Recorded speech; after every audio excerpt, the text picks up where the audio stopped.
Ven.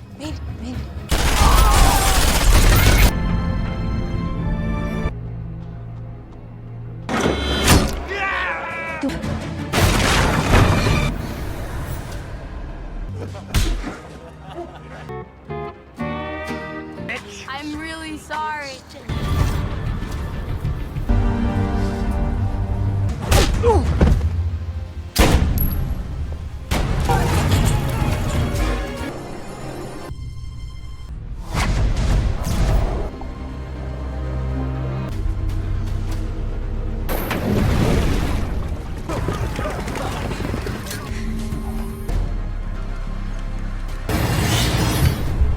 Look everywhere!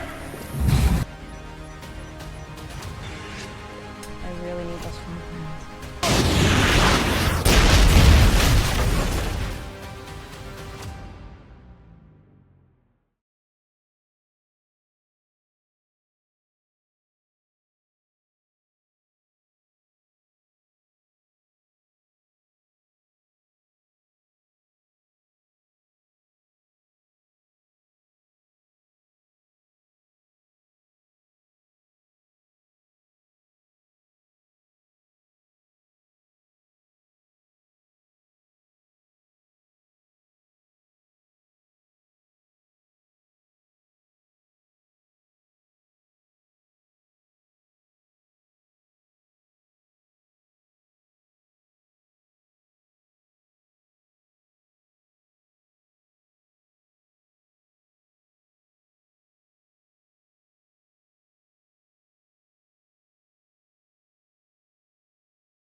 The story opens in 1992, Bogota, Colombia, where cartel boss Don Luis bids farewell to his godson, Fabio Restrepo, who claims he wants out of the criminal world.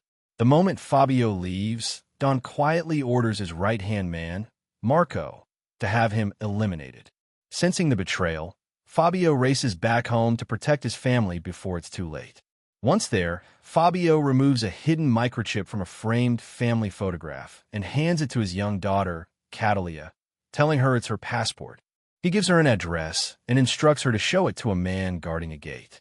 He also places a flower necklace around her neck, named after his mother's beloved orchids.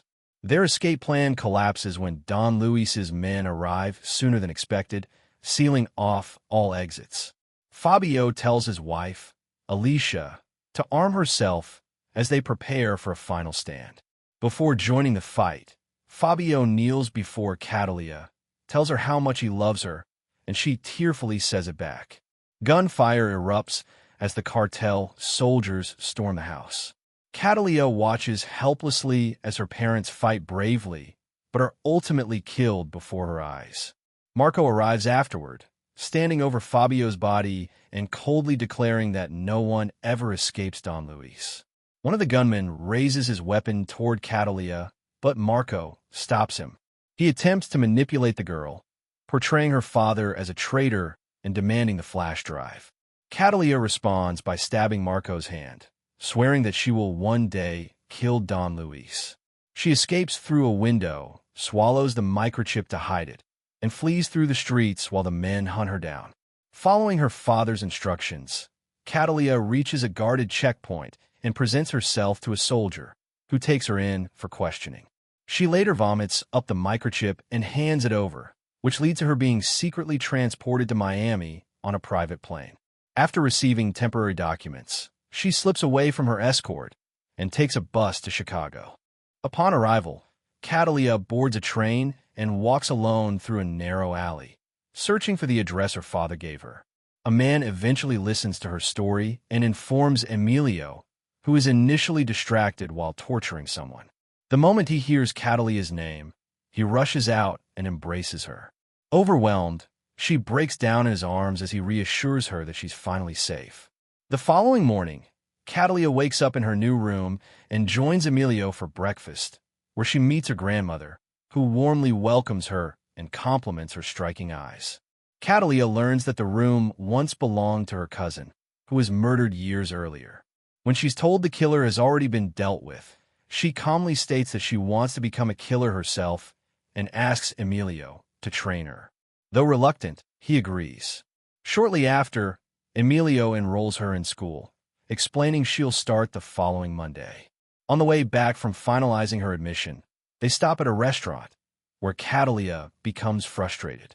She tells Emilio that school is pointless and insists that killing is all she wants to learn. Believing he won't help her, she declares she'll find her own way.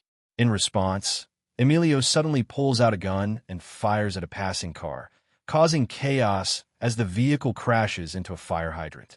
Using the panic as a lesson, he explains that he will teach her, but warns that a killer's life rarely lasts more than 5 years. He tells her that being a killer isn't just about pulling a trigger. It's about understanding people, fear, and psychology, skills she can only begin learning in school. He places a gun in one hand and her school bag in the other, forcing her to choose between violence and knowledge as police sirens approach. Catalia chooses the school bag. Satisfied, Emilio hides the gun and walks away with her. 15 years later, Catalia crashes a vehicle into police cars while clearly intoxicated.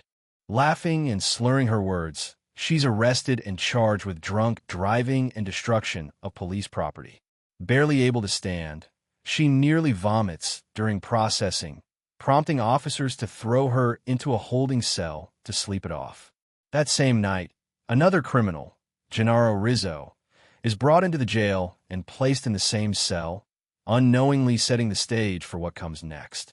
Once the officers return to their posts, Catala quickly changes her clothes and quietly slips out of her cell, using a hairpin to pick the lock. She grabs a spoon from her coffee and makes her way through the corridors until she reaches the electrical room. There, she opens a vent and rigs a timed setup that will temporarily stop the ventilation fan, clearing her path. After overcoming this first obstacle, she silently ambushes the officer assigned to watch Rizzo, knocking him unconscious. Using the fallen cop as cover, Catala enters the private holding cell. She takes the officer's gun, orders Rizzo to unbutton his shirt, and executes him without hesitation. The gunshot immediately alerts the station, and officers rush to the scene, only to find the unconscious guard holding the weapon. They arrest him on the spot. When they inspect Rizzo's body, they notice a hand-drawn flower on his chest. Alarmed, the police quickly lock down the station and begin a full search, shouting orders and combing every corner of the building. Despite the chaos, Catala remains unseen. She slips back in her cell just in time, changes her clothes again, and lies low before anyone suspects her. The following morning, FBI agent Ross arrives in Chicago to investigate Rizzo's murder. What catches his attention is the orchid symbol left on the body, especially since similar markings have appeared in several other killings. At the station, Catala is released and informed that she must appear in court within 10 days for her DUI charges. An officer remarks that the judge will likely send her straight back to jail, and Catala casually replies that she probably deserves it. After her fingerprints are taken, she leaves the station, but not before discreetly discarding the fingerprint glove she wore and altering her appearance. Agent Ross examines the crime scene closely and orders a list of everyone who entered or exited the police station within the previous 24 hours. Meanwhile, Catala makes a call to Emilio from a payphone. He tells her he has another assignment lined up within the next 2 days. After reviewing the evidence, Ross determines that the killer is intentionally sending a message, one not meant for law enforcement. He instructs the police to place the mysterious murders on the front pages of the newspapers. Elsewhere in Miami, CIA agent Richard confronts Don Luis with the headlines. Luis dismisses the situation as coincidence, but Richard isn't convinced, pointing out that more than 20 victims have been found with orchid symbols carved onto their bodies. He reminds Luis that the CIA allowed him to operate freely in Miami instead of being imprisoned, on the condition of full cooperation. Before leaving, Richard demands that Luis identify whoever is stirring trouble. Shortly after, Marco arrives, and Luis angrily berates him for failing to wipe out Fabio's entire family years earlier. Furious, he orders Marco to clean up the mess once and for all. Later, Catala returns to her hideout, refreshes herself, and monitors her surveillance feeds for any unusual activity. Meanwhile, Agent Ross gathers the police team and explains that all the victims were criminals. He distributes the list of individuals who were present at the station before the murder. That evening, Danny DeLand, Catala's boyfriend, comes home. She greets him warmly, and they share a kiss. Danny asks when they'll finally go on a normal date. He wants to show her off, but Catala keeps him emotionally tethered, and he can't resist her charm. Early the next morning, Catala visits a dry cleaning shop to meet Emilio. He tells her that her grandmother misses her and presents her next target. Before she leaves, he shows her the newspaper and questions how long this has been going on. Emilio criticizes her reckless behavior, explaining that it won't draw Don Luis out and reminding her that the situation affects more than just her. Catala insists she's clean, but Emilio reminds her that his responsibility is to protect her, and that her recent actions are careless and unprofessional. Unapologetic, Catala declares she plans to continue. She reminds him that this life was her choice. Emilio admits he never should have introduced her to this world, but she pushes back, insisting she chose this path herself. In the end, she asks him to keep watching her back. Back at the FBI office, Ross studies an image of the orchid symbol. An analyst recognizes it and identifies the flower as Catalia, explaining that it originates from Colombia, a detail he learned thanks to his wife. After the analyst leaves, Ross pulls up images of the orchid symbol and confirms it's an exact match. When he attempts to dig deeper, specifically searching for any organization or alias connected to the name, his request is abruptly denied due to restricted access. Elsewhere, Catala feeds her dog slabs of raw meat, selects one of her many passports, and boards a flight to the Caribbean. Her target this time is William Woodgard, a wealthy playboy who spends his days surrounded by luxury, alcohol, and women. During one of his extravagant poolside parties, a woman tries to get the attention of the sharks swimming nearby, but they remain uninterested. There's no blood to stir them. That evening, William orders heightened security for the night, instructing his assistant to lock everything down before returning to his guests. Despite the increased protection, Catala infiltrates the estate in the most unexpected way, emerging silently from the shark pool itself. She approaches William with her gun drawn, initially ready to kill him on the spot. At the last moment, she changes tactics and instead marks his chest. William suddenly wakes to find his guards lying dead around him. Panicked, he grabs their weapons and rushes into the main hall, where he sees the orchid symbol etched onto the glass above the shark pool. A voice tells him to turn around. Terrified, William fires repeatedly at Catala, but nothing happens. The gun is empty. Realizing he's been set up, he begins to beg. Catala shoots him in the leg, then shatters the glass beneath his feet. She calmly lets him understand that his own blood and his weight will seal his fate. Moments later, he plunges into the pool, where the sharks finish the job. Meanwhile, Ross continues attempting to access CIA databases related to the case. After repeated failures, he contacts Richard, briefing him on the orchid-marked killings and requesting clearance. Richard refuses to grant access over the phone and tells him to file official paperwork instead. Marco flies into Chicago shortly after. Richard contacts him directly, warning that the FBI is closing in. Marco is ordered to eliminate the threat before things spiral further. After completing her mission, Catala returns to Dai's apartment and finds a note explaining that he's gone to New York for an art-related meeting and will be back the following night. Later, Ross reviews hospital and station visitor logs from the time of the earlier murder. When Catala's name doesn't appear, he incorrectly concludes that the orchid killer cannot be a woman. The next evening, Dai returns home to find Catala waiting for him, having prepared a candlelit dinner indoors. She surprises him with a stuffed alligator, a gift he's always wanted, and overwhelms him with affection. He suggests they slow things down and talk instead. As they share stories about their travels, he tries to learn more about her past, but she avoids the subject. When he presses gently, she finally admits that she sometimes feels deeply lonely. He relates to her confession. As she leans in to kiss him, Dai stops her, saying he'd like to take the lead. The following morning, Dai prepares breakfast and snaps a photo of Catala while she sleeps.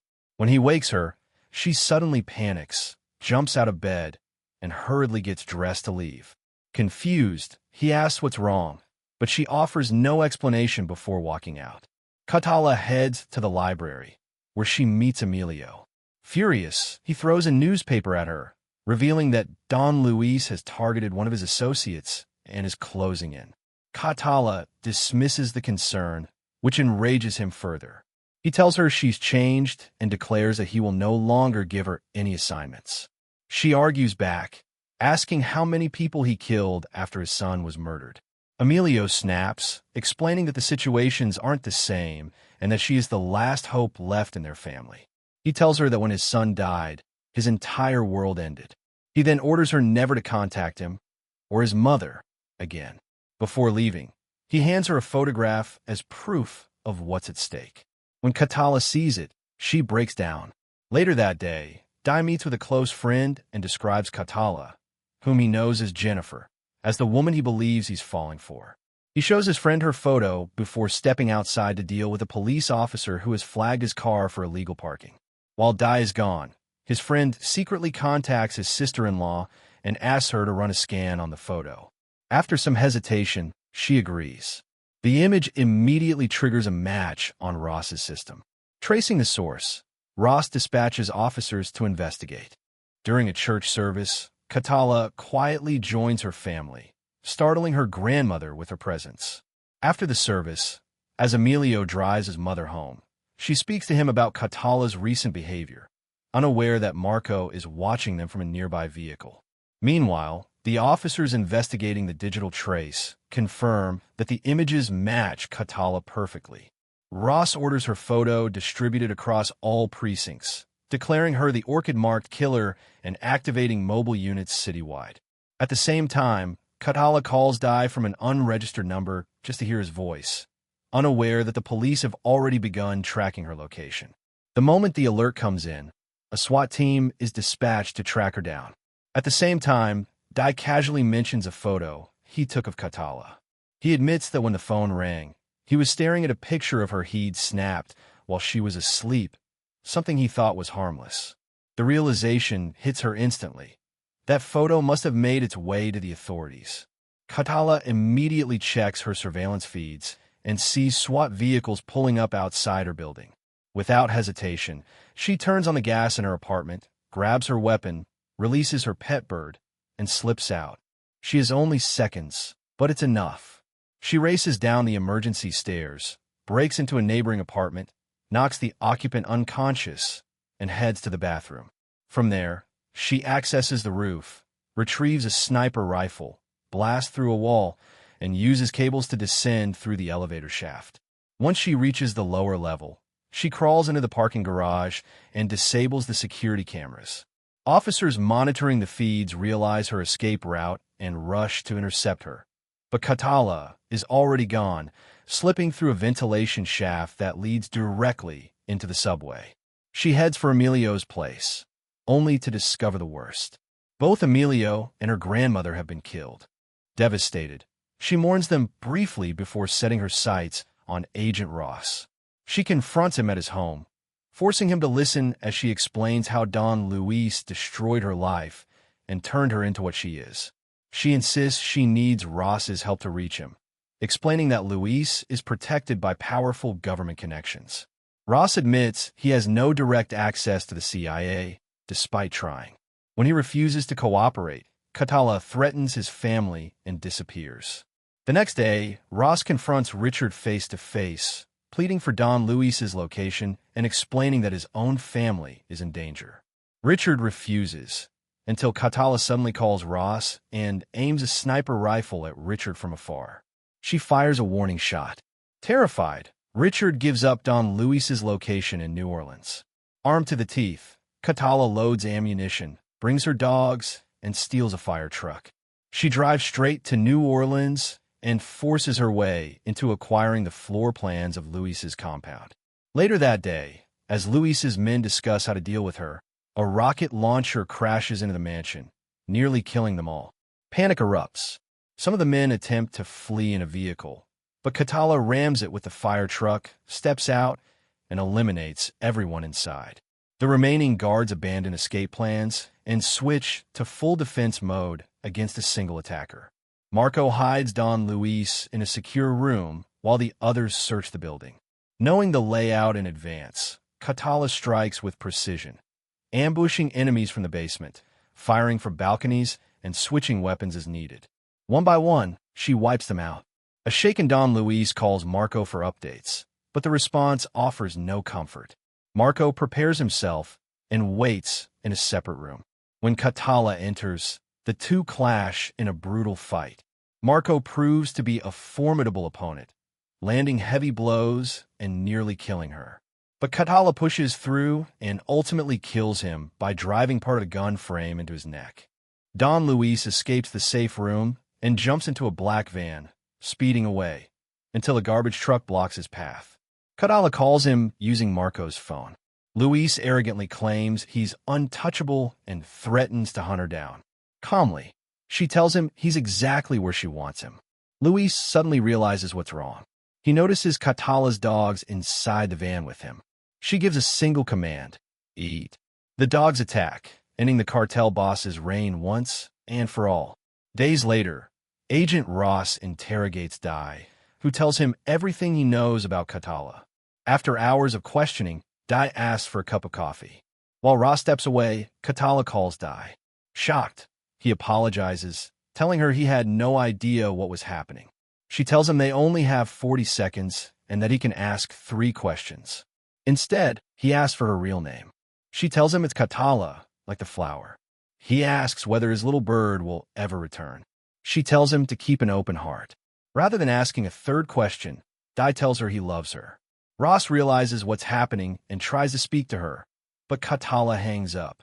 Ross releases Di, and Catala walks away from the payphone, boards a bus, and disappears, ready to begin a new life. Analysis. What if your entire life was decided in one single night? Not by choice, but by blood. Imagine watching your parents murdered in front of you, and instead of crying for help, you make a promise. A promise that one day, every name responsible will be erased. This is not a hero's origin story. This is the birth of a weapon. Colombiana isn't just another action movie with guns and explosions. It's a revenge story driven by patience, precision, and pain. This film asks a dangerous question. What happens when grief doesn't fade, but sharpens? From the shadows of Colombia to the streets of America, one girl grows up with only one purpose, and she never forgets it.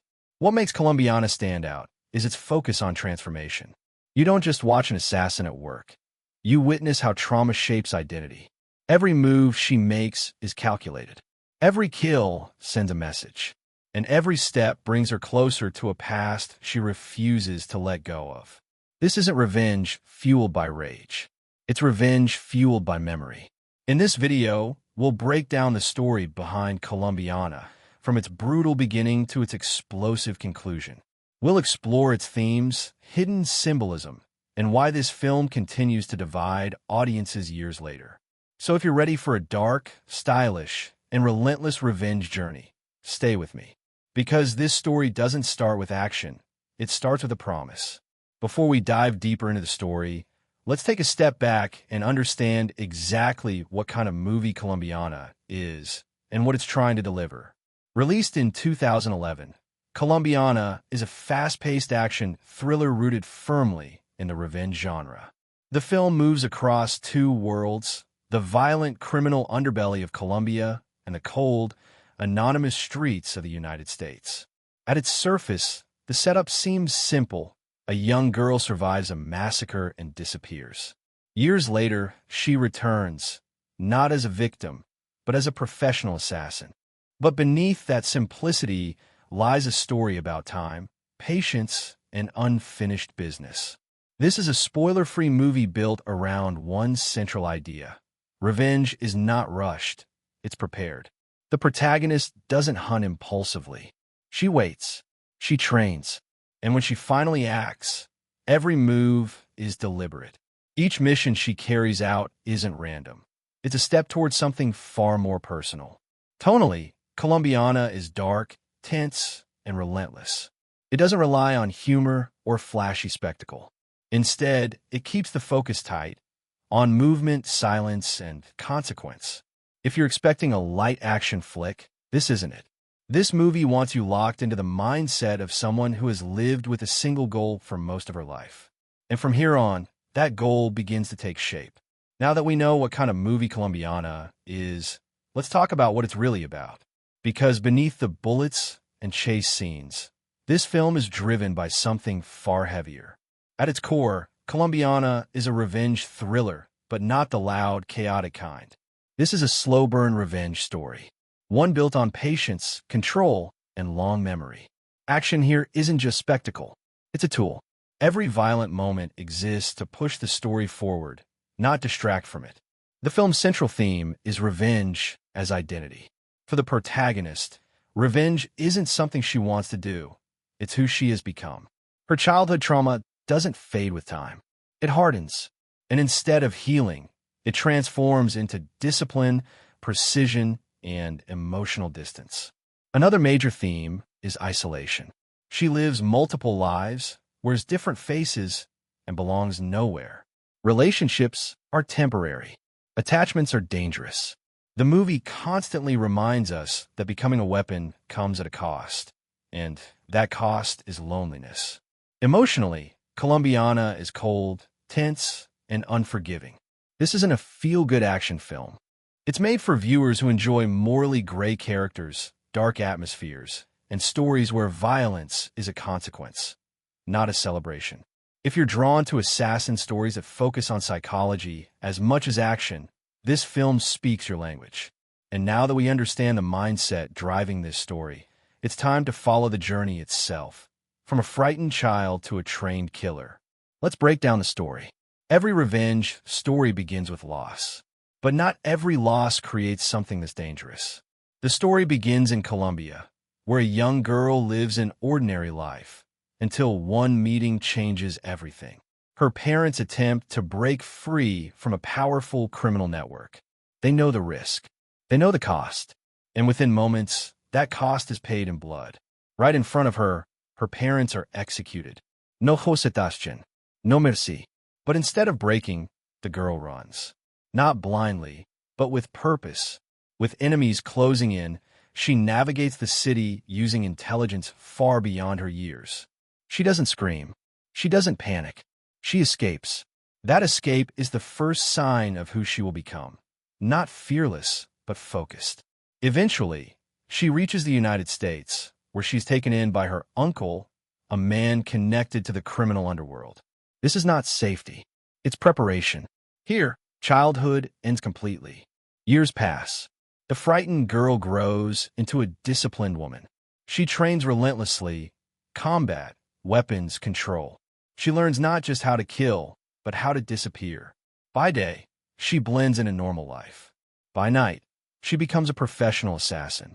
But none of this is random. Every mission sharpens her skills. Every job funds her true objective. Because revenge isn't something she's chasing. It's something she's building toward. Each time she kills, she leaves behind a mark. Not for the police, not for fame, but as a signal. A message meant for only one group of people. the ones responsible for her past. Slowly, that message is received. Her enemies realize the impossible. The child they thought was dead is alive and getting closer. As bodies pile up, attention follows. Law enforcement begins tracking the mysterious assassin. Her former enemies mobilize, tightening security, closing ranks. Now she's being hunted from both sides. But this doesn't stop her.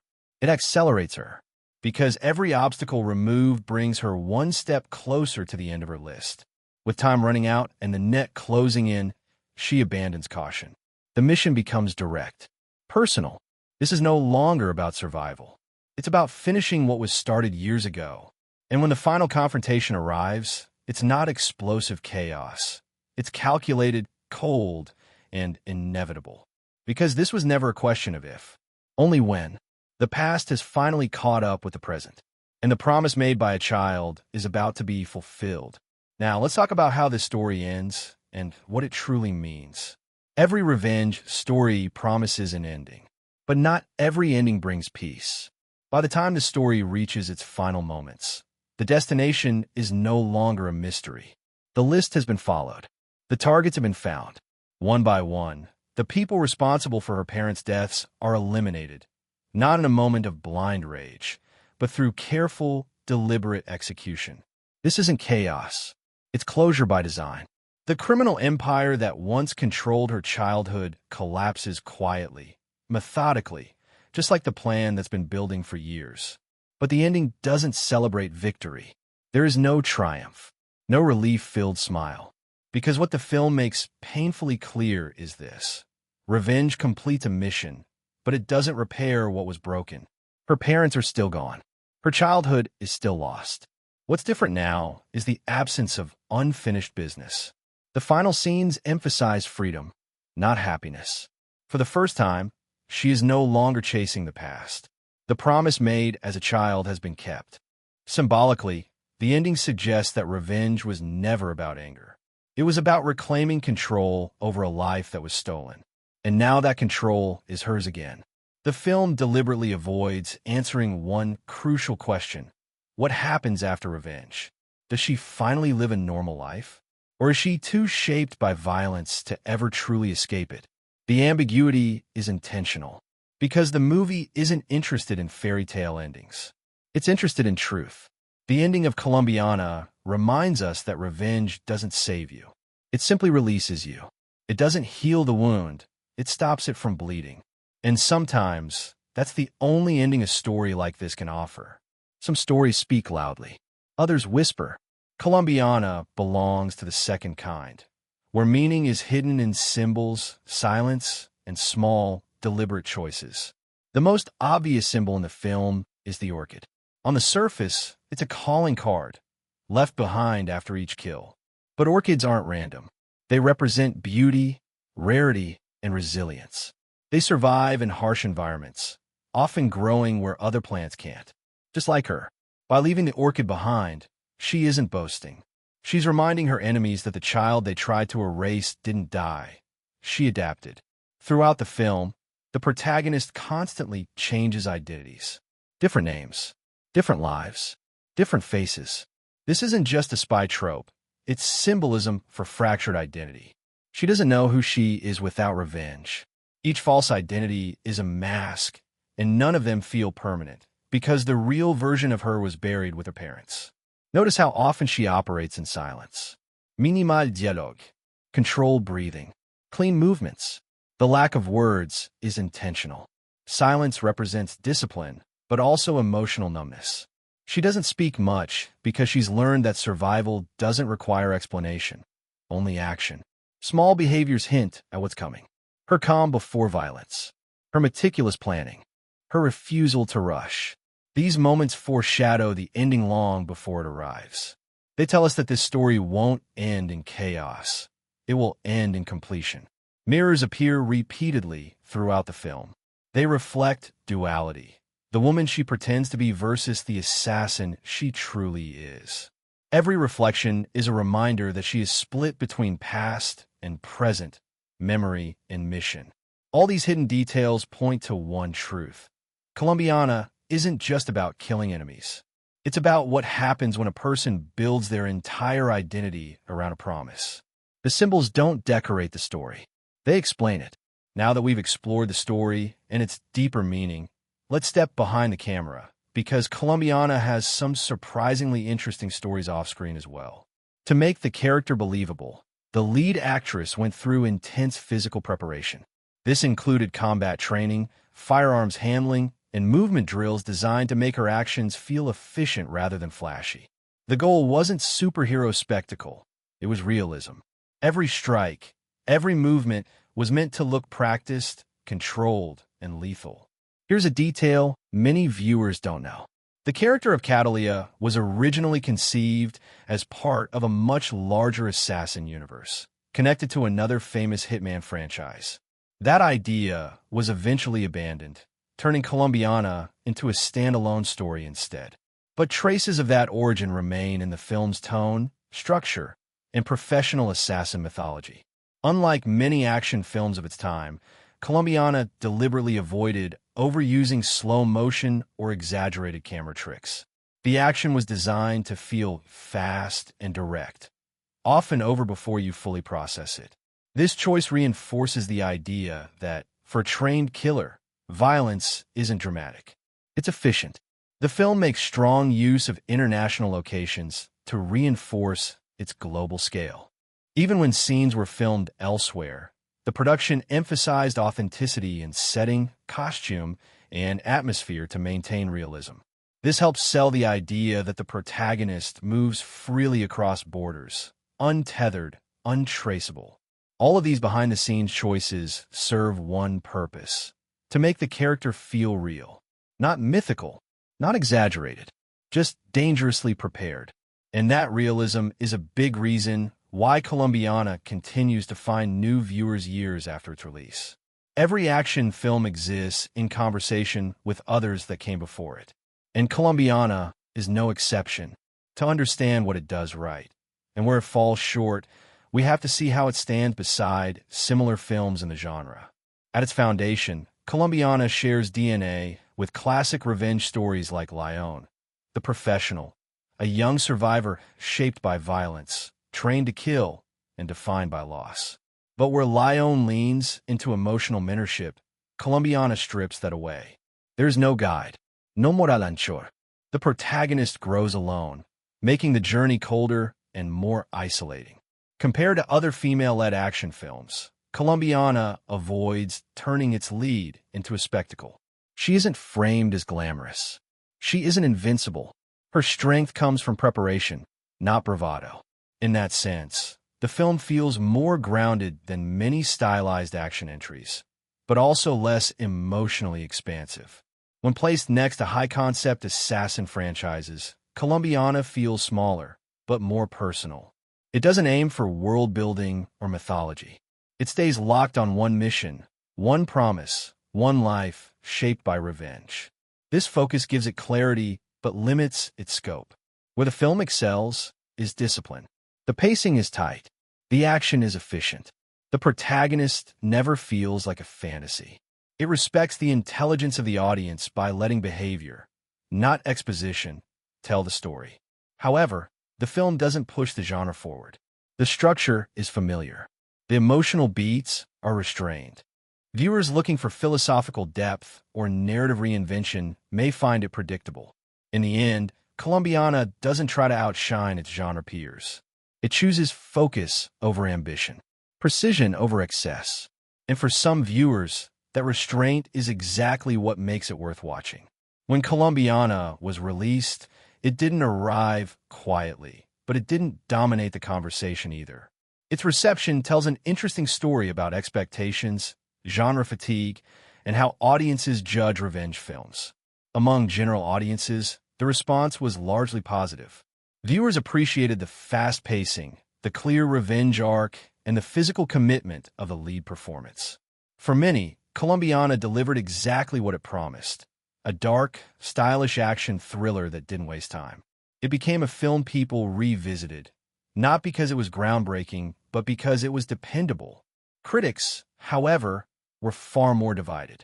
Some praised the efficiency of the storytelling and the grounded action.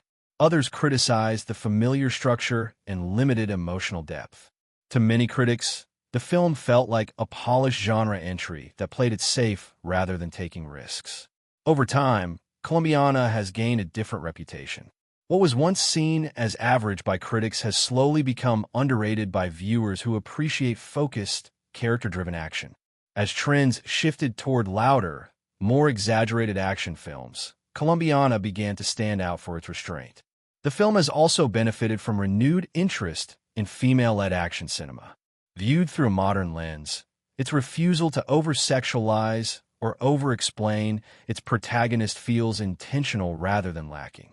This reevaluation has helped solidify its status as a quiet cult favorite. Ultimately, Colombiana sits in an interesting space. Not a critical darling, not a box office phenomenon, but a film that continues to find its audience, long after the opening weekend has passed. So after the blood is spilled, after the promise is kept, what remains? Colombiana succeeds because it knows exactly what it wants to be. It delivers a focused revenge story driven by discipline rather than spectacle. The lead performance carries the film with physical credibility and emotional restraint. The action is sharp, efficient, and purposeful, never wasted, never excessive. Most importantly, the movie respects silence. It allows behavior to speak louder than dialogue. That same restraint, however, is also its limitation. The story rarely strays from familiar territory. Supporting characters remain underdeveloped, and viewers looking for emotional depth or narrative reinvention may feel something is missing. Colombiana doesn't challenge the genre. It operates comfortably within it. This film is for viewers who enjoy grounded assassin stories, for those who appreciate revenge narratives built on patience, control, and consequence, and for anyone drawn to female-led action films that avoid exaggeration and spectacle. If you're expecting flash, humor, or mythology, this isn't your movie. If you're expecting focus, tension, and intent, it is. Colombiana may not redefine revenge cinema, but it delivers something just as valuable: clarity. A story about survival, a life shaped by loss, and a promise that refuses to be forgotten. Sometimes, a film doesn't need to be loud to be effective. Sometimes, precision is enough. Reviews. Set in Bogotá in the early 1990s, the story begins with a traumatic event that defines its heroine. As a child, Catalia witnesses her parents being brutally killed by a powerful crime boss, Don Luis. Barely escaping with her life, she manages to pass crucial information to the U.S. authorities before fleeing the country. She eventually finds refuge in Chicago with her uncle Emilio, a hardened criminal who raises her in a world of violence and carefully molds her into a professional assassin. Years later, now living in California, Catalia works as a contract killer while secretly leaving clues at her crime scenes, signaling that her real mission is personal revenge. This film fits neatly into the familiar mold of stylish action thrillers associated with Luc Besson's writing. Once again, the focus is on a deadly female lead who dominates combat and outsmarts her enemies. Director Olivier Megaton shows competence when it comes to action staging, particularly during the early chase sequences set in the crowded streets of Bogotá, which are among the film's more energetic moments. However, the pacing feels uneven, with the lead character not fully stepping into the spotlight until well into the runtime. When she does, the emphasis is heavily on physicality and spectacle, leaving little room for nuanced acting. Overall, the film plays more like a polished exploitation piece than a character-driven drama. Besson's long-running approach of producing slick action vehicles for younger directors has delivered mixed results over the years. While some projects in this lineup have been entertaining, this one leans closer to the forgettable side. The revenge-driven plot is extremely familiar, following a well-worn path that offers few surprises. Action scenes and assassinations are present as expected, including a solidly choreographed bathroom fight, but much of the film feels like a collection of borrowed ideas. The investigative subplot echoes similar sequences from spy thrillers, while certain moments strongly recall earlier assassin films, creating an overall sense of déjà vu. There's also an element of exaggeration that makes the film hard to take seriously at times. Catalia is portrayed as almost superhuman, evoking comparisons to elite spy characters rather than a grounded assassin. This larger-than-life portrayal doesn't help the performances, which are uneven across the board. The supporting cast largely sticks to predictable roles, limiting their impact. While the direction shows improvement compared to some of Megaton's earlier work, it still falls short of delivering a truly standout action film. Despite sounding entertaining on paper, the actual experience can be underwhelming. The movie often feels like a dated throwback to 1980s action B films, and not in a charming way. From the opening moments, it's clear where the story is heading, and there's little suspense along the journey. While the lead actress does her best to hold everything together, even her presence can't fully compensate for the thin storytelling. The romantic subplot is especially forgettable, and while the action scenes are serviceable, they rarely rise to the level of being memorable. By the end, you may find yourself wishing you had revisited a stronger film in the genre instead. That said, the movie isn't without its merits. For some viewers, it may come as a pleasant surprise. The narrative, while straightforward, is engaging enough to keep you invested, and the film does a good job of pulling the audience into Catalia's world.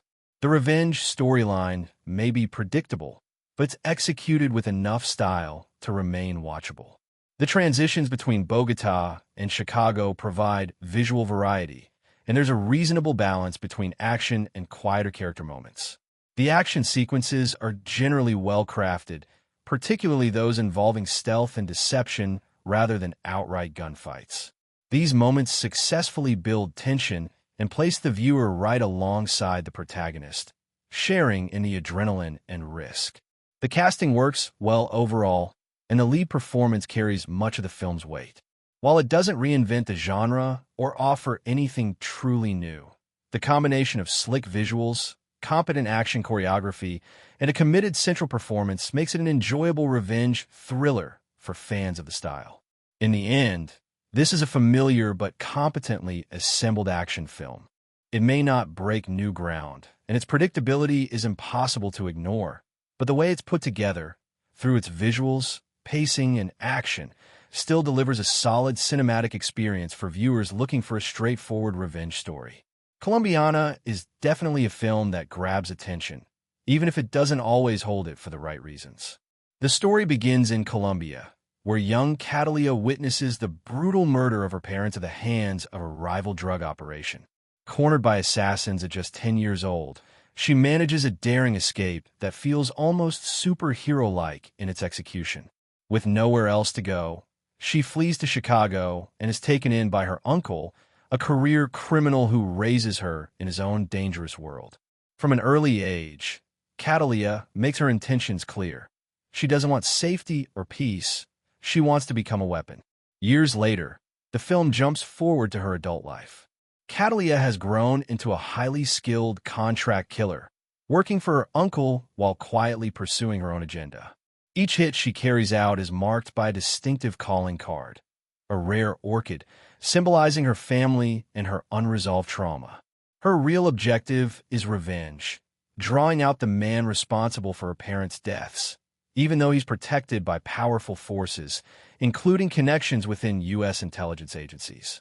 On the law enforcement side, an FBI investigator begins tracking the mysterious orchid killer. The cat-and-mouse dynamic between the hunter and the hunted adds some tension, and these investigative scenes are among the stronger dramatic moments in the film. Zoe Saldaña clearly has the physical presence and confidence to sell the assassin role, occasionally bringing to mind similar action heroines from earlier spy thrillers. While the film plays up her athleticism and style, it avoids crossing into exploitation, keeping the camera surprisingly restrained. Where Colombiana shines most is in its action. The set pieces are fast, slick, and aggressively paced, delivering exactly what fans of high-energy revenge films expect. Unfortunately, the quieter moments don't land nearly as well. The non-action scenes focusing on Catalia's personal life feel underwritten and often stall the momentum, making it hard to stay invested while waiting for the next burst of movement. Eventually, The main storyline and its subplots converge in a way that's undeniably entertaining, reaffirming Catalia as a character who takes control of her destiny. Still, not all creative choices pay off. The closing musical cue, in particular, feels oddly mismatched and underwhelming, leaving the film on a surprisingly weak note. At its core, this movie follows a familiar formula. A child survives tragedy, grows into a lethal force, and returns to settle old scores. For viewers who've seen enough martial arts or revenge thrillers, the predictability is hard to ignore. Some early sequences, especially those involving a very young Catalia performing near-impossible escapes, stretch credibility to the breaking point, and the adult version of the character isn't much more grounded in reality. Many scenarios rely on flawless timing, extreme coincidence, and enemies who conveniently fail to land a single fatal blow. That said, suspension of disbelief is part of the genre. Zoe Saldaña looks the part and commits fully, though certain confrontations feel unnecessarily drawn out when simpler solutions would have made more sense. This appears to be a deliberate choice to maintain spectacle rather than logic. Ultimately, Colombiana feels like a textbook example of a Luc Besson-produced action film. Stylish, energetic, and constantly moving, yet emotionally hollow beneath the surface. It's entertaining in the moment, but once the adrenaline fades, there's little substance left to reflect on. Strong action, uneven drama, and a story that promises depth but rarely delivers it. After her escape from a prison cell, we learn that Catalia is living under the alias Jennifer, quietly involved in a romantic relationship with Danny Delaney, an up-and-coming artist. She keeps her past tightly guarded, which leaves Danny feeling distant and confused. At the same time, FBI Special Agent James Ross begins to notice a familiar pattern, a rare Cattleya orchid symbol left behind at multiple crime scenes. For more than 4 years, Ross has been tracking a mysterious assassin responsible for over 20 murders, all marked with the same signature. Authorities are stunned when security footage from one crime scene reveals a woman hiding her face. Until now, the killer was assumed to be male. Trouble escalates when Danny secretly snaps a photo of Catalia while she's asleep. That image somehow ends up in police databases, and facial recognition software finally gives law enforcement a lead. Realizing she's now being hunted not only by the FBI and SWAT teams, but also by criminal organizations, Catalia barely escapes her apartment moments before it's raided. She cuts ties with Danny for his safety and rushes to Chicago to seek help from her uncle Emilio, only to discover that he and his entire family have already been brutally murdered. The massacre is a clear warning meant for her. Refusing to back down, Catalia takes the fight directly to Agent Ross, breaking into his home, holding him at gunpoint, and planting a bomb in his microwave to ensure her escape. She forces Ross to reveal information about Don Luis, the man responsible for her parents' deaths, despite learning he's under CIA protection.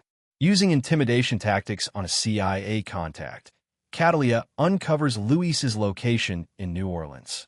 There, she systematically eliminates his guards before engaging in a vicious confrontation with Marco, whom she ultimately kills during a savage bathroom fight. Luis attempts to flee in a van, mockingly calling Catalia to taunt her, unaware that 2 trained attack dogs are with him. In a fittingly brutal end, the dogs turn on him, sealing his fate. The film closes on a quieter note, with Catalia calling Danny one last time to apologize. She finally tells him her real name and admits her feelings before hanging up just ahead of Ross tracing the call. She disappears once again, boarding a bus to an unknown destination. The supporting cast includes strong performances, particularly from Lenny James as the sharp but grounded Agent Ross. Zoe Saldaña is well cast as the cold, highly skilled assassin driven by vengeance. While critics were harsh, rating the film poorly, I think that judgment is a bit unfair. Yes, the story leans on familiar action thriller tropes, but watching a female lead dominate with precision, weapons, and strategy is undeniably entertaining. The movie delivers plenty of gunfights, chases, and explosions, making it a solid, fast-paced action ride that's worth watching. The film's origins also explain its tone. Written by Luc Besson, it naturally echoes themes from his earlier work like Nikita and Leon. While it doesn't quite reach the heights of those films, it still holds its own as a stylish revenge thriller. Catalia's character isn't especially sympathetic. She kills not only for revenge, but also for profit, which may distance some viewers. Still, Saldaña brings intensity and physicality to the role. Michael Vartan plays Danny, though his character feels underused, serving more as emotional contrast than a fully developed figure. Despite shallow character development and a predictable plot, the movie keeps moving at a brisk pace. The action is well choreographed, exciting without becoming overly graphic, and never drags for too long. Overall, if you enjoy action-driven thrillers and aren't expecting deep psychological complexity, this film makes for an enjoyable couple of hours. The premise is strong, the lead performance is compelling, and while the movie may feel somewhat underwhelming at times, it's still a decent revenge story with enough firepower to keep things interesting. Final verdict: entertaining, flawed, but fun, especially for fans of stylish action movies. If you go into movies like this, you're usually looking for one thing above all else: fast-paced action, slick visuals, and a hyper-stylized world that feels closer to a graphic novel than real life. This film delivers exactly that. It doesn't aim to be smart, realistic, or deeply thoughtful. It's designed as a sensory rush, a loud and glossy ride meant to switch your brain off for a couple of hours. And honestly, that's the appeal. At its core, this is another polished girl with guns action fantasy, a familiar territory for writer-producer Luc Besson. His films tend to reach a wide audience, sometimes striking a balance between artistic ambition and crowd-pleasing entertainment, other times leaning heavily into one side. When he's at his best, his work stands far above much of the genre. Even at his weakest, it's rarely dull. This particular entry lands somewhere in the middle. It's stylish, energetic, and visually confident, but nowhere near his strongest efforts. The movie thrives on relentless revenge, glossy fight choreography, and exaggerated scenarios that feel intentionally unrealistic. Very little of what happens would hold up under logical scrutiny, but that's part of the comic book sensibility the film embraces. Besson has always borrowed heavily from that visual language, and here he once again shows his affection for it, even if the result feels more mechanical than inspired. The story centers on Zoe Saldaña as Catalia, a Cuban-born assassin driven by vengeance against those responsible for her parents' murder. The narrative jumps from her childhood trauma to her adult life about 15 years later, with that time gap serving mostly as an excuse to showcase her physical agility. Her small frame allows her to squeeze through vents, ducts, and impossibly tight spaces in ways that feel almost gymnastic, at times more like an Olympic performance than grounded action.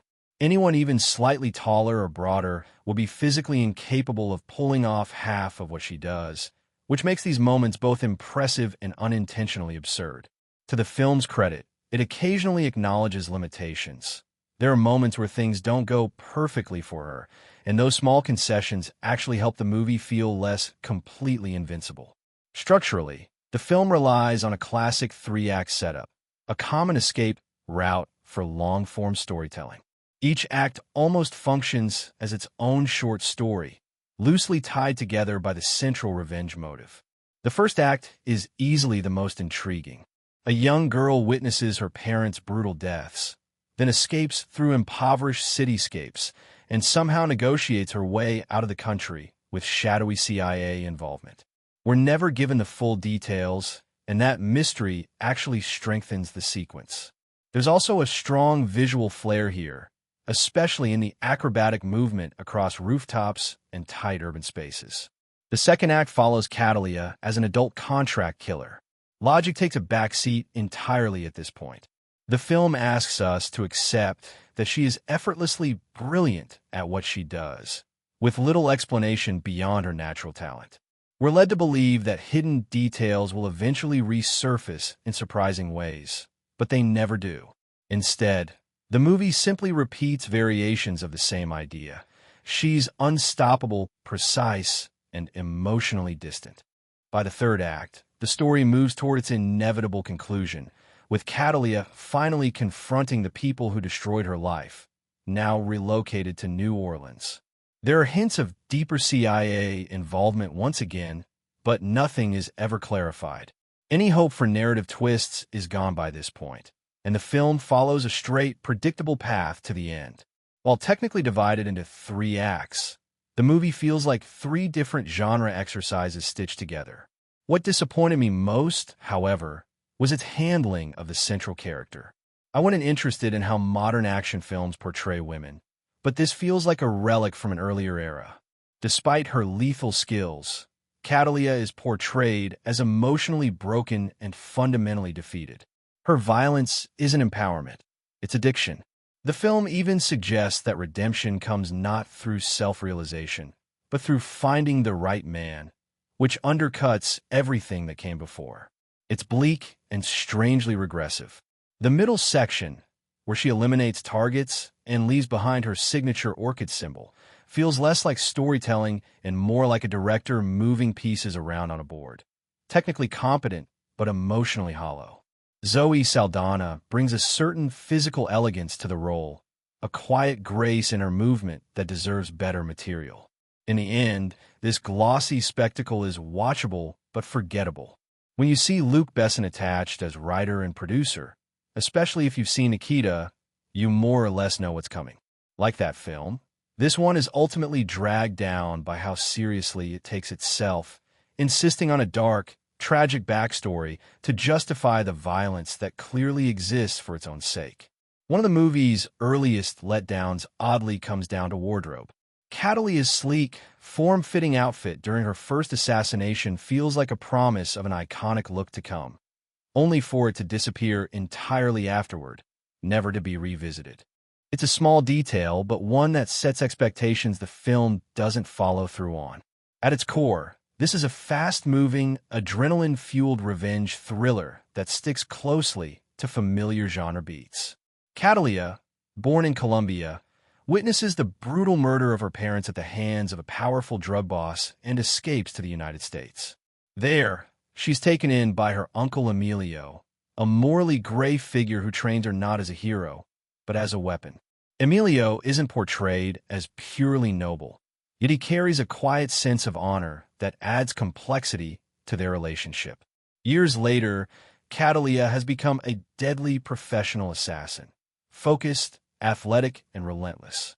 She earns the nickname of a tag killer from law enforcement because she leaves behind a distinctive signature, an artistic rendering of a rare flower native to Colombia. The FBI is aware of this calling card, but initially keeps it from the public. Eventually, desperation pushes them to leak the detail to the media, hoping it will provoke a reaction and flush her out. Meanwhile, the drug lord responsible for her parents' deaths, now hidden away under CIA protection, knows she's alive and sends his most vicious lieutenant to hunt her down before she reaches him. The opening sequence is one of the film's strongest moments, following Catalia as a child as she stabs her pursuer and escapes through crowded city streets, ducking into homes and leaping through windows to survive.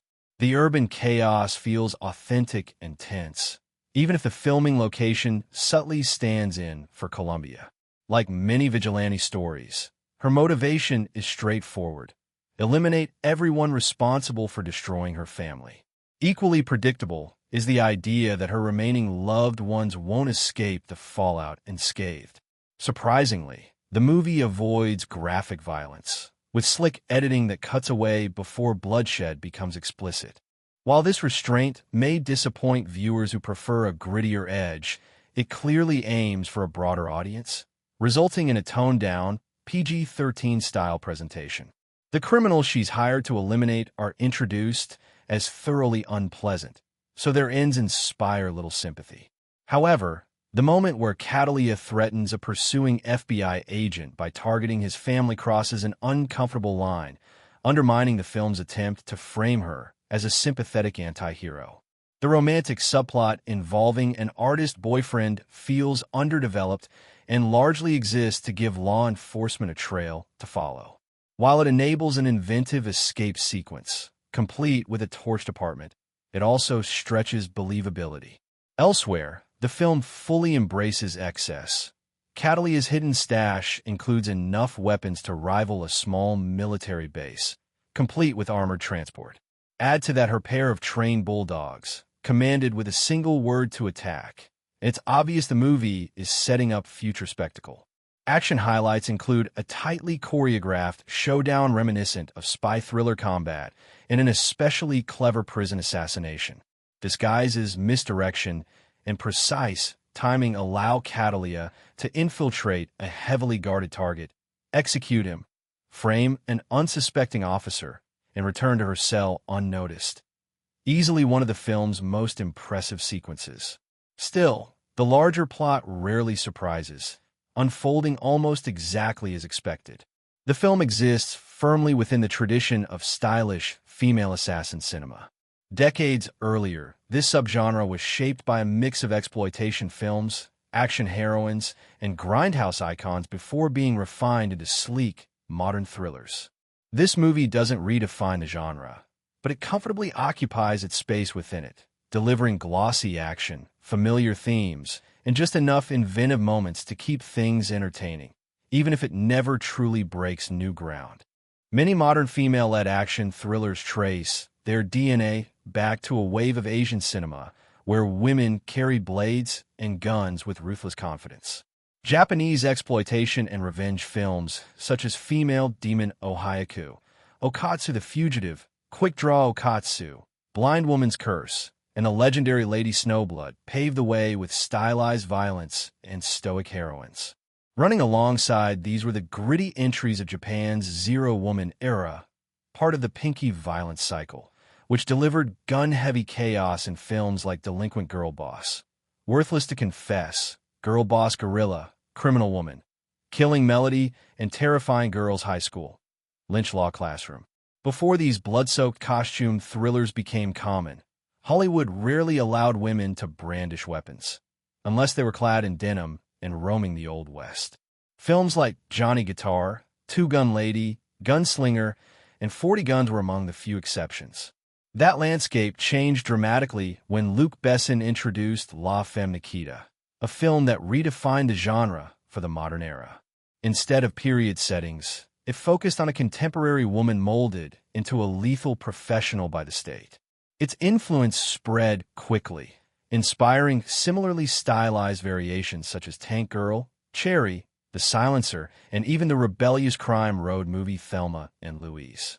In La Femme Nikita, the central character is a condemned criminal offered survival in exchange for becoming a government executioner. The film's success launched multiple reinterpretations, including the American remake Point of No Return and Hong Kong's Black Cat. Besson would revisit the theme again with The Professional, where a seasoned hitman schools a young girl in the art of revenge. Television adaptations followed soon after, including a late 1990s cable series and a later reboot starring Maggie Q. With Colombiana, Besson essentially distills his earlier ideas into a sleeker, more explosive package. Drawing inspiration from both La Femme Nikita and The Professional, the film recycles familiar beats while amplifying the spectacle. Zoe Saldaña headlines as an almost mythic assassin, resourceful, resilient, and seemingly impossible to outmaneuver. While the film's take on empowerment is hardly groundbreaking, it compensates with relentless momentum and glossy execution. The parallels are easy to spot. Where La Femme Nikita famously opened with a brutal, intimate act of violence using a simple object, Colombiana mirrors that moment through a childhood escape scene in which young Catalia turns the tables on her captor. These echoes reinforce the film's lineage, even as it embraces a louder, more muscular style. Directed by Olivier Megaton, the movie thrives on striking visuals, kinetic action, and exotic locations. The story begins in Bogotá in 1992, where 10-year-old Catalia Restrepo witnesses the execution of her parents by the operatives of drug lord Don Luis. Fleeing with a crucial piece of digital evidence hidden in her possession, she navigates her way to the United States, using the information as leverage to secure entry before disappearing into Chicago to live with her Uncle Emilio. Emilio, himself no stranger to crime, becomes both guardian and trainer. He teaches Catalia survival through discipline, patience, and education, emphasizing that even professional killers need intelligence to stay alive. Years later, she re-emerges as a precise and methodical assassin, marking her victims with a distinctive flower symbol that serves as both signature and warning. As Catalia dismantles her enemies piece by piece, she draws the attention of a persistent FBI agent who initially believes the killings are the work of a male perpetrator. Complicating matters further is her relationship with an unsuspecting artist boyfriend, whose accidental discovery threatens to unravel her carefully constructed double life. Though Colombiana may not escape the shadow of its influences, it delivers exactly what it promises: high-energy revenge, sleek action choreography, and a fierce central performance. It's a familiar ride, but one driven with confidence, speed, and style. The sequence in which the FBI and a SWAT unit close in on Catalia's hideout is one of the film's most suspenseful moments, crackling with tension and urgency. Colombiana ultimately plays out as a bold, over-the-top thriller that leans heavily on relentless pacing, nerve-wracking set pieces, and Zoe Saldaña's physical performance, with director Olivier Megaton delivering loud, aggressive action in nearly every major sequence. As a child in Bogotá, 9-year-old Catalia narrowly escapes death after drug kingpin Don Luis orders the execution of her parents. Alone and traumatized, she makes her way to Chicago, where she turns to her criminal uncle Emilio, who agrees to train her in the art of killing. Years later, now fully grown, Catalia has become a professional assassin, systematically dismantling Don Luis's criminal network while staying just ahead of both U.S. law enforcement and the cartel itself. Complicating her double life is a romantic relationship she keeps deliberately shallow, refusing to reveal anything about who she really is. At its core, this is a very familiar action thriller framework. One of its biggest drawbacks is that the central character, despite being positioned as sympathetic, is still a hired killer, and the film doesn't offer many truly redeemable personalities. Even her beloved uncle is portrayed as little more than a hardened criminal. Morally speaking, the film's world is populated almost entirely by compromised individuals. That said, Colombiana does have its strengths. Several action sequences stand out, particularly the opening escape in Bogotá and the adult Catalia's early hit inside a police station. A later bathroom fight is expertly choreographed, though it suffers from choppy editing that slightly undercuts its impact. Zoe Saldaña remains visually striking and physically convincing in the role, though she appears noticeably thinner here than in some of her earlier work. The real standout, however, is Amandla Stenberg as young Catalia. She convincingly sells the idea that this frightened yet determined child could grow into Saldaña's character, delivering a performance that balances toughness with vulnerability. Her presence anchors the film emotionally, and she leaves a lasting impression well beyond her screen time.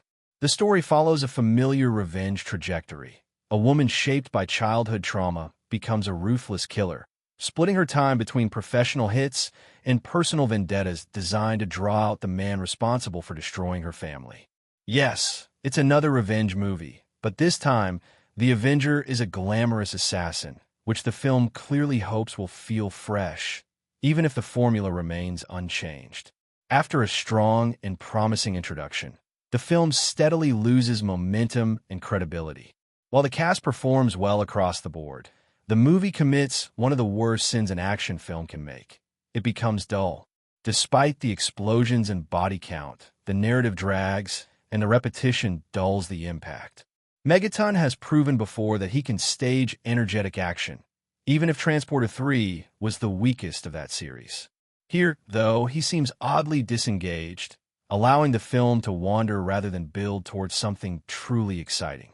What could have been a solid action entry, or even the launch of a franchise, ultimately falls short. Colombiana, 2011, starring Zoe Saldaña, Michael Vartan, Cliff Curtis, Lenny James, and Amandla Stenberg. The film follows a Colombian-born assassin who dedicates her life to wiping out everyone connected to the drug cartel that murdered her family, even as her quest for justice threatens to erase what remains of her humanity. The stealth-based action scenes, such as a standout prison infiltration, form the backbone of the movie, and while the plot feels recycled, Saldaña's commitment keeps it watchable. Executive producer and co-writer Luc Besson once again revisits familiar territory, a slim, attractive woman transformed into a lethal force. Fans of his earlier work will recognize the blueprint immediately. The deaths are often inventive, sometimes darkly amusing, and the violence leans more towards spectacle than brutality. The supporting cast fills familiar roles: drug lords, crooked operatives, and disposable henchmen, while the settings emphasize grit over beauty. Ultimately, while it doesn't reach the heights of Taken or Besson's best work, Colombiana offers enough slick action and star power to justify a rental, if not a strong recommendation. Overall, the film never quite delivers a satisfying or uplifting experience, and it leaves behind an uneasy aftertaste. The familiar revenge for family trope has been recycled countless times, and this story does little to make it feel fresh. A stronger supporting cast might have added some weight, but as it stands, this is really only worth watching if you're already a fan of Luc Besson's style. For everyone else, it's far from essential viewing. Although the opening shows some promise, the movie quickly unravels into a collection of ideas that seem exciting on paper but fail to connect into a coherent whole. I'll be honest, I strongly disliked this film. Almost nothing felt believable. The drama is exaggerated to the point of absurdity, packed with sensational moments and far too many convenient plot shortcuts. Questions pile up endlessly. How does Catalia know the prison layout so intimately? How is she already familiar with her target's homes? Without revealing the ending, the final mission raises even more eyebrows. How does she manage to bring two large dogs onto a heavily guarded property? How does she know which vehicle her target will use? The film asks viewers to suspend disbelief far beyond reasonable limits. What makes it even more troubling is that Catalia crosses a line far past personal revenge and becomes a cold, merciless mass killer.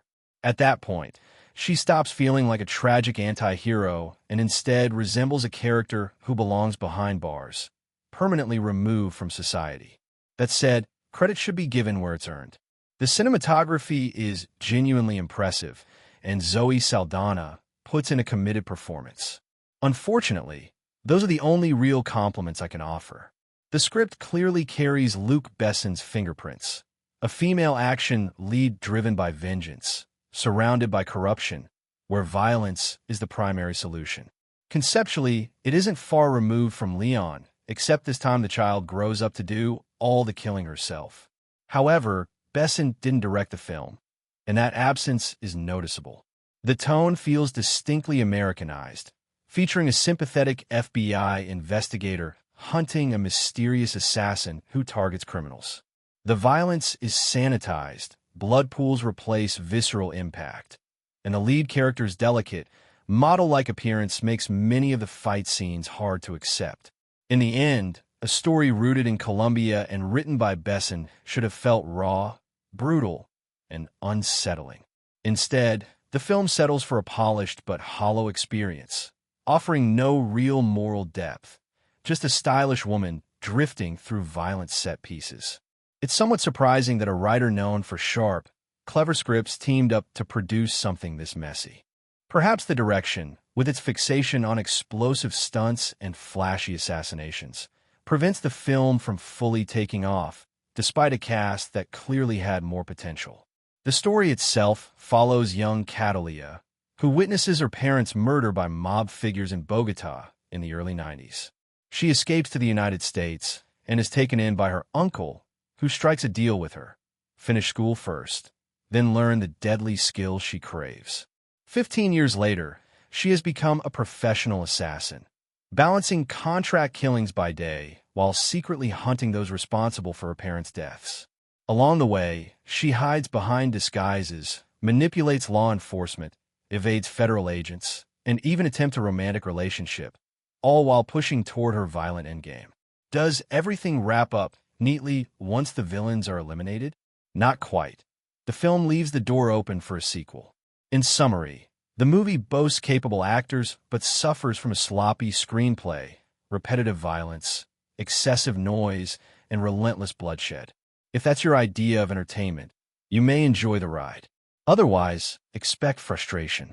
While this story has been told countless times, a child witnesses a horrific crime and grows into a revenge-driven killer.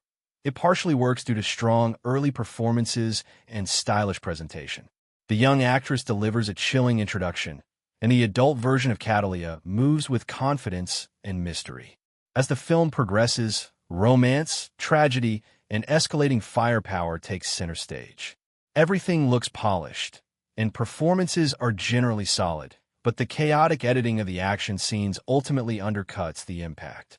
The filmmaking style relies heavily on quick edits, shifting camera angles, and multiple takes stitched together.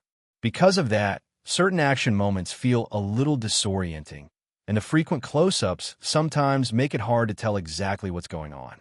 Still, the non-stop movement and constant action help maintain momentum. Having a female lead at the center of all this chaos keeps the film engaging, even when the visuals get confusing. The CGI sharks, however, stand out in a negative way and feel noticeably artificial, probably the weakest visual element. Even so, the movie remains entertaining overall and worth checking out. I genuinely enjoyed Colombiana, a film that clearly carries the creative fingerprints of Luc Besson. While he didn't direct, his influence is unmistakable. As the writer and producer, he injects the story with his familiar blend of slick style and cool cynicism. The protagonist feels like a comic book creation brought into a grounded world, at times reminiscent of Lara Croft, yet anchored by a believable backstory. By placing elegantly staged action sequences within the harsh reality of drug warfare, Besson takes a risk, one that ultimately pays off. Director Olivier Megaton may not have been especially seasoned at the time, which actually makes Besson's guiding presence behind the scenes feel even more apparent. The opening section sets the tone effectively, showing the brutal murder of young Catalia's parents in Colombia and her dangerous journey to the United States. She eventually finds refuge with her uncle in Chicago, a criminal with a strict personal code, who helps shape her into a professional assassin driven by revenge. Fast forward about 15 years, and Catalia has become a lethal force, leaving behind a long trail of bodies, all villains. Each death designed to draw the attention of the man responsible for her parents' fate. It's wildly unrealistic, but that's clearly intentional. The story leans into its comic book roots rather than pretending to be grounded realism. What makes the film work beyond its exaggerated premise is the attention paid to atmosphere and supporting performances. The environments feel authentic, and the secondary characters are carefully handled. The FBI agent played by Lenny James is a standout, measured, believable, and quietly compelling. Still, the strongest performance belongs to Zoe Saldaña. Known at the time for her more fantastical roles, she brings physicality and presence here, using her real-world athleticism to great effect. The balance between the unbelievable action and the believable emotional and social setting holds the film together, and that balance feels very deliberate. The ending leaves the door open for a sequel, and at the time, there were rumors of one. Given Hollywood's tendency to revisit recognizable properties, especially alongside talk of other major sequels, it wouldn't have been surprising. In this case, a continuation might not have been such a bad idea. That said, the film also struggles with identity. It clearly wants to be more than it is, aspiring to become a female version of the Bourne-style spy thriller, but instead lands closer to a gritty, over-stylized spectacle. At times it feels like a music video stretched in a feature length, drenched in dark tones and mood rather than substance. Like certain big-budget franchises, it aims for depth but often settles for surface-level intensity.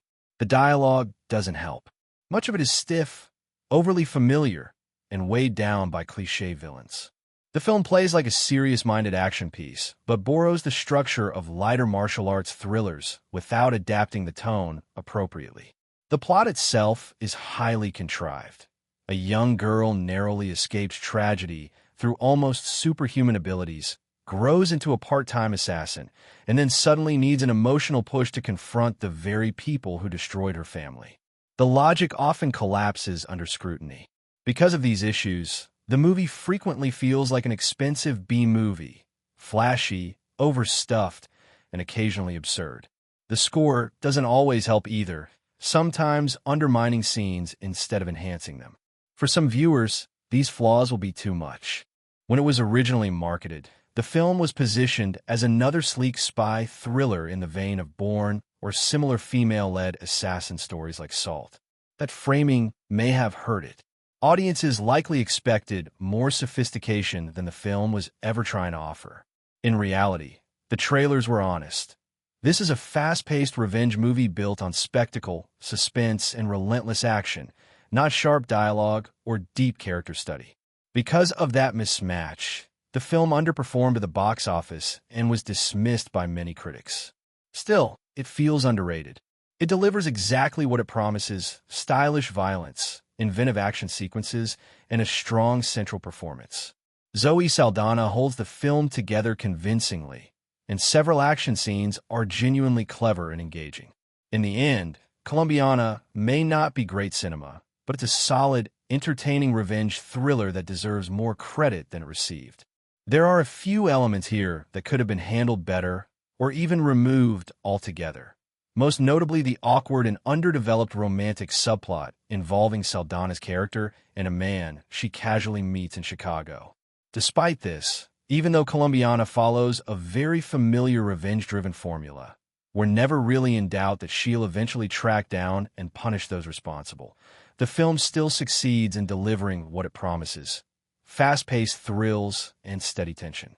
I've mentioned before how the action films coming out of Luc Besson's EuropaCorp have been consistently solid, much like how Milky Way Image has been churning out reliable genre work in Asia. With titles such as Taken, From Paris with Love, and 22 Bullets, expectations were understandably high for Colombiana.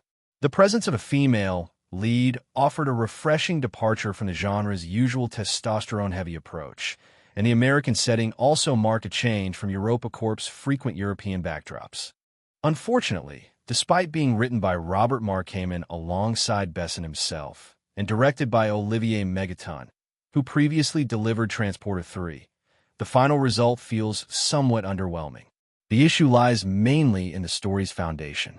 A young girl narrowly escapes death thanks to her parents' foresight and training, flees Colombia, and begins a new life in the United States under the care of a trusted family associate. As she grows older, she completes her education while relentlessly pushing her guardian to refine her lethal skill set. Soon, she's carrying out contract hits to help sustain their lifestyle. Along the way, she leaves symbolic calling cards at crime scenes, an act of bravado meant to draw her enemies into the open. As expected, this reckless strategy inevitably leads to explosive consequences and a climactic showdown. Still, one can't help but question the logic behind her choices. Given how capable and resourceful Catalia is shown to be, especially during standout moments like the intricately staged prison assassination where she moves with feline grace, it seems unnecessary for her to repeatedly expose herself. With access to intelligence, money, and weaponry, why not simply locate her enemies and eliminate them swiftly? The only plausible explanation is that these hit jobs fund her impressive arsenal of vehicles and weapons, tools that rival those of far more established action heroes. Otherwise, her decision to draw attention to herself and to engage in a doomed romantic relationship while hiding her true identity feels counterproductive and ill-advised. That said, taken at face value, Zoe Saldaña proves herself a compelling action lead. It's rare to find someone who can balance elegance with the physical intensity demanded by a role like this, and she largely pulls it off. The film feels like a spiritual return to La Femme Nikita, almost as if revisiting an imagined grown-up version of Matilda from Lyon. Unfortunately, weak narrative development holds it back. Even by action movie standards, the plot often strains credibility, especially when the story's internal logic suggests it could, and perhaps should, jump straight to its final act. The antagonists don't fare much better. They're mostly faceless henchmen with little personality or genuine threat, reduced to disposable targets in a series of stylized executions. While Saldaña clearly put in the effort to sell the role of a sleek assassin, she's arguably overshadowed by Amandla Stenberg's portrayal of the younger Catalina. Her early escape sequence is easily one of the film's highlights, delivering a level of tension and ingenuity that rivals similar moments in Hannah. Another potentially memorable scene, a brutal bathroom fight with Jordi Molas and Forcer Marco, is unfortunately undercut by excessive speed manipulation that diminishes its impact. In the end, not every project can be a triumph. Even major production houses occasionally deliver misfires. With The Lady gaining critical praise and award season attention, perhaps this marks a shift for Besson towards stories driven more by intellect and emotional resilience rather than gunfire and body counts. If so, it may be time to trade bullet-riddled heroines for those who wage their battles in quieter, more cerebral ways. As a child, Catalina witnesses the brutal murder of her parents by a Colombian drug cartel in Bogotá. With nowhere else to turn, she escapes and is taken in by her uncle Emilio, to whom she openly admits an unsettling ambition. She wants to become a killer. Years later, that childhood wish has been fulfilled.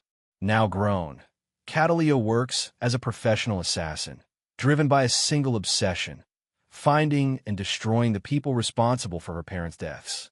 Hot on her trail is determined FBI agent James Ross, and their paths inevitably collide in a tense and violent pursuit. Colombia's long-standing reputation as a dangerous, lawless environment serves as an effective backdrop for a fast-paced action thriller, and it's surprising that more films haven't taken advantage of such a setting. Visually and atmospherically, the location works. The problem is that the film absorbs this moral chaos so completely that it never establishes a solid emotional or ethical center. We're asked to root for a protagonist who is groomed into violence by adults who should know better, grows into a celebrated hero, and crosses disturbing lines, without ever truly being held accountable. To its credit, the action sequences are competently staged and often energetic. Gunfights, chases, and confrontations are frequent and polished. However, they're also so wildly implausible that instead of thrilling, they sometimes become frustrating. The film leans heavily on flashy style, while offering very little substance beneath it. Once the adrenaline fades, there's not much left to engage the mind or provoke thought. Zoe Saldaña deserves recognition for her commitment to the role. She clearly takes Catalina seriously and brings intensity, physicality, and focus to the character. Unfortunately, that effort can't fully compensate for the larger issue.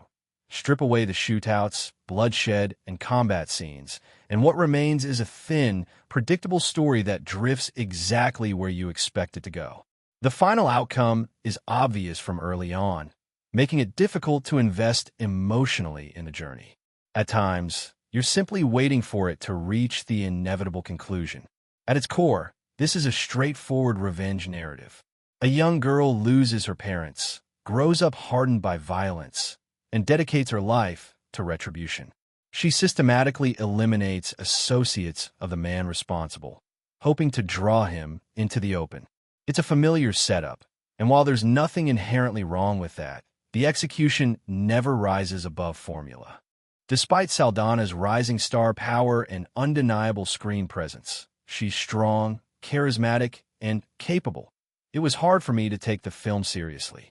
The sheer ease with which Catalina overcomes every obstacle stretches credibility beyond its limits. Even when individual action moments work, the overall experience feels hollow. That said, my reaction was mixed in an unexpected way. I went into the movie with no real expectations, and despite its flaws, I found myself enjoying parts of it more than anticipated. For a 2011 release, it's more entertaining than many comparable action films of the time. Saldaña does prove that she can carry an action lead. She's tough, confident, and adds energy to a well-worn storyline. The film's opening, involving her father's attempt to escape a criminal life and the dangerous information he entrusts to Catalia, sets the plot in motion effectively. Her escape to the U.S., training under her uncle in Chicago, and eventual descent into a deeply personal revenge mission are all handled competently, if not innovatively. In the end, while the plot is highly predictable, I appreciated the tight pacing of the action and the overall presentation. Colombiana isn't profound, and it certainly isn't realistic, but as a slick, aggressive action film anchored by committed lead performance, it has enough momentum to keep viewers watching, even if it never truly leaves a lasting impact. I really enjoyed the opening scene with Catalia inside the prison cell. It was smartly staged and had a sleek, almost Catwoman-like vibe in the way she smoothly maneuvered through the situation. One aspect I wish the film had explored further was her emotional isolation. There's a brief moment where her partner asks her how she feels each night, hinting at her loneliness, but that idea is quickly dropped and never fully developed. Despite Saldaña's rising star power and undeniable screen presence, she's strong, charismatic, and capable. It was hard for me to take the film seriously. The sheer ease with which Catalia overcomes every obstacle stretches credibility beyond its limits. Even when individual action moments work, the overall experience feels hollow. That said, my reaction was mixed in an unexpected way. I went into the movie with no real expectations, and despite its flaws, I found myself enjoying parts of it more than anticipated. For a 2011 release, it's more entertaining than many comparable action films of the time. Saldaña does prove that she can carry an action lead. She's tough, confident, and adds energy to a well-worn storyline. The film's opening, involving her father's attempt to escape a criminal life and the dangerous information he entrusts to Catalia, sets the plot in motion effectively. Her escape to the U.S., training under her uncle in Chicago, and eventual descent into a deeply personal revenge mission are all handled competently, if not innovatively. In the end, while the plot is highly predictable, I appreciated the tight pacing of the action and the overall presentation. Colombiana isn't profound, and it certainly isn't realistic, but as a slick, aggressive action film anchored by committed lead performance, it has enough momentum to keep viewers watching, even if it never truly leaves a lasting impact. I really enjoyed the opening scene with Catalia inside the prison cell. It was smartly staged and had a sleek, almost Catwoman-like vibe in the way she smoothly maneuvered through the situation. One aspect I wish the film had explored further was her emotional isolation. There's a brief moment where her partner asks her how she feels each night, hinting at her loneliness, but that idea is quickly dropped and never fully developed. Considering the trauma she experienced as a child, it would have been interesting to see more focus on her internal struggles as an adult, instead of concentrating almost entirely on combat and violence. That said, the performances were solid overall. Cliff Curtis, who plays her uncle, deserves special praise. His chemistry with Zoe Saldaña felt natural and believable. While the story itself could have used stronger explanations and deeper narrative development, the film still works on a surface level thanks to its action sequences and characters. Zoe Saldaña proves once again that she's a capable actress, and I was left looking forward to seeing more of her work in the future. Films associated with Luc Besson often have a stylized, almost video game-like quality. Sometimes that approach can be entertaining even when the story is thin, but other times it results in something overly predictable and formulaic. This movie falls into the latter category. At its core, it's a straightforward revenge story that sticks closely to a narrow path, relying heavily on gunfights and chases. While the fast pacing keeps things moving, it would have been far more engaging if the film had taken time to build the motivations and events leading into the action. Visually, the movie carries a graphic novel aesthetic, which works in its favor at times. However, it often crosses into the absurd, making certain moments feel unrealistic or illogical. Some films succeed by fully embracing their wild, over-the-top nature, but this one never quite commits to a clear direction. As a result, it feels unsure whether it wants to be gritty and grounded or exaggerated and stylish. This confusion weakens the overall impact. Although the film shares traits with some of Luc Besson's stronger past projects, it doesn't come close to matching them. What it does deliver, consistent with many of his productions, is action, and there's a decent amount of it. Viewers who prioritize non-stop action over story depth may find the experience satisfying. The movie isn't dull, and it does have its entertaining moments, but whenever it tries to slow down for storytelling, it feels less compelling than when it dives back into action. This is yet another assassin-themed project from writer-producer Luc Besson, and it clearly echoes elements of his earlier breakthrough work. Directed by Olivier Megaton, with a screenplay co-written by Robert Mark Kamen, the film follows familiar territory for all involved. Unfortunately, it also highlights how routine these types of productions have become. While once known for delivering standout action films, recent efforts feel increasingly recycled and by the numbers. Zoe Saldaña plays Catalia Restrepo, a woman who witnessed her parents' murder in Bogotá as a child. After briefly turning to the authorities with evidence, she escapes to her uncle Emilio, who trains her to become a professional killer. As an adult, she carries out assassinations while systematically hunting down everyone connected to the man responsible for her parents' deaths. Michael Vartan appears as a romantic partner, unaware of her true identity, a secret that inevitably places them both in danger. The action scenes are slick and heavily stylized, very much in line with Besson's established formula. Unfortunately, the script lacks originality and the characters feel underdeveloped. While Saldaña was outstanding in earlier roles, here she's given limited material to truly shine. She's convincing in the physical role, but the character itself lacks emotional depth. Supporting performances from Vartan and Curtis are serviceable, though their screen time is too limited to leave a lasting impression. Overall, the film is forgettable. Not terrible, but not memorable either. It delivers action you've already seen countless times before, without bringing anything fresh to the genre. In today's landscape, action movies need to be sharp, intense, and constantly engaging, because audiences who love this genre tend to lose interest quickly. While this film manages to hold attention in the moment, it fades almost immediately once it's over. The presence of high-octane action doesn't automatically rule out strong storytelling, and Colombiana clearly wants to balance both. The film makes a noticeable effort to inject emotional weight and narrative depth, but despite that intention, I never fully connected with either the characters or their journey. A handful of creative choices hold the movie back, and one of the most noticeable is the casting of the lead, which I'll touch on shortly. There's no denying that Luc Besson has a remarkable track record as an action storyteller, with influential titles like The Fifth Element and The Transporter under his belt. However, when he steps back from directing and hands his ideas to another filmmaker, the results can feel uneven. This film isn't outright bad, and it's refreshing to see a woman front and center in an action-heavy role, but the overall execution lacks intensity. While there are moments of well-staged stunt work and bursts of explosive gunfire that briefly demand attention, the momentum often fizzles out before it can truly land. Zoe Saldaña is undeniably capable of delivering emotional performances, but here that emotional range feels overused. Her character is meant to be a calm, calculating professional killer, yet she frequently comes across as emotionally overwhelmed. Much of her motivation seems driven by raw anger and grief, which clashes with the image of a disciplined assassin.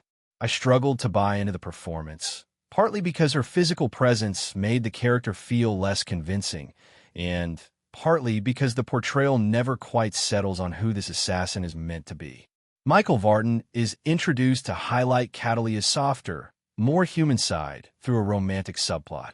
While Vartan is serviceable in the role, his character feels largely unnecessary and doesn't meaningfully shape the story. On the antagonist side, Jordi Mollà and Beto Benitez perform well enough, but their impact is diluted by an overcrowded lineup of villains who exist mainly as disposable targets rather than fully realized threats. One standout supporting performance comes from Cliff Curtis, who plays Catalia's uncle and mentor.